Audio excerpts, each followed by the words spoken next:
তাইলে ফোন কালকে কিন্তু আমরা খেলা মিশরের লগে খেলা আমরা যে কোনো মূল্যে জিতুন লাগবো। ব্রাজিল যেমনি আইরে গেছে গা এমনি আমরা আলে হইতো না, এমনি দেখতো বেতেন যে আমরা আফাকো এইটা আমরা শুনতাম চাই না, আমরা জিতুনই লাগবো যে কোনো মূল্যে। ধরলে বাবার আশীর্বাদ, বাবার পায়ের ধুলো বা যে খুশি এটা লাগবো আমরা যে কোনো মূল্যে। কি আমরা বাধ্যতামূলক খেলা জিতুন লাগবো। আমার পরিচিত বাবা আছে এরকম লাগবো।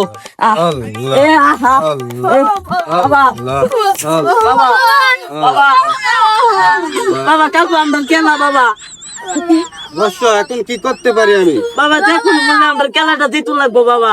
অবশ্যই তোরা খেলা জিতবি, তবে আমার পরামর্শ নিতে হবে। বাবা কই কি পরামর্শ? যে কোনো পরামর্শ নিতে রাজি। এদিকে বসো, আমি বলতেছি। বাবা পরামর্শ হইলো মাঠে খেলার সময় কোনোভাবে বিশৃঙ্খলা করা যাবে না, না বাবা এটা আমরা করি না। আর 7 আপ খাওয়ার চিন্তা করা যাবে না। না বাবা এটা আমরা খাইও না বাবা। কালকে বাজি লাইছিল ঠিক তোদেরই মতোই, কিন্তু তারা 7 আপ নিয়েছিল আমার গুরু দক্ষিণ হিসাবে। আমি প্রচন্ড রাগ করেছি, তাদেরকে অভিশাপ দিয়েছি, যার ফলে আজকে তারা খেলা হারছে। বাবা কি করতে বাবা এই যে নে 2-4 দিয়া দান দক্ষিণা দিলাম বাবা, তাও আমরা এই বর্ষ তারা কি সর্বনাশ করেছে।